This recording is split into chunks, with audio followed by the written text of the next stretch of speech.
Aizsarga maiss, jā. Nu, skatāmies, kas tas tāds ir. Smuka paciņa, ļoti eleganti. Eko droši vien. Jau.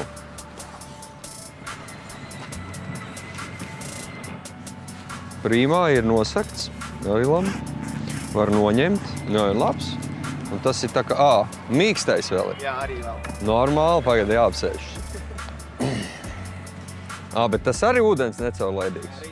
Tā kā var likt uz slapi arī. Prīmā, labi. Ok.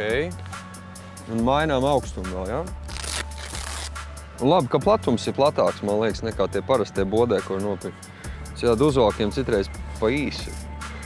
Tā, tad es paņemu, ielieku nošu grāmatiņu, dziesmu svētku der, izmērs labais, aiztais ciet, atstarotāji ir, un forši, ka krāsas dažādi. Jā, es saku, principā kopā ideja baigi labāja, jo ir padomāts tiešām par daudz lietām, par tām, kas ir baigi aktuāls.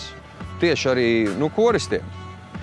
Un arī tas, ka ir tautas tērpi. Ja tautas tērpi garie, tad mierīgi šito var iekarināt, jo meitenes jau bruņšas acīši karina. Tā kā reāli mierīgi garums der. Uzreiz, moši mēs varam uzreiz uztaisīt variantiņu, kas notiek.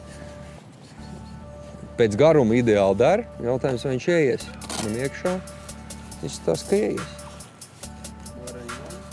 Nē, var noņemt, bet priekš kam ņemt, ja var nenoņemt. Priekš kam ņemt, ja var nenoņemt. Jā. Tad ir ok, jo es tad arī tās notis varu saglabāt iekšā. Priekš kam man ar divām somām iet. Man te ir notis un man te ir lietussargs. Man te viss ir pie vietas. Perfekti, man liekas, ideāli tas, kad ir tiešām padomāts par dziedātājiem konkrētu auditoriju. Tas ir superīgi. Un man liekas, ja tu ietu koncertu klausīties, protams, nezinu, vai ņemt līdzi, kur tev tērpi tur nav kur likt, bet ja tu esi pats mūziķis, kā saka, kolektīvi ierēķiniet budžetā, ir vērts. Krāsas arī var izvēlēties, pa smukoju. Es domāju, Ziemeļvalsts un tie visi ārzemnieki, lai beidzot saprot, ka latviešu jaunieši baigi labās štelstājas.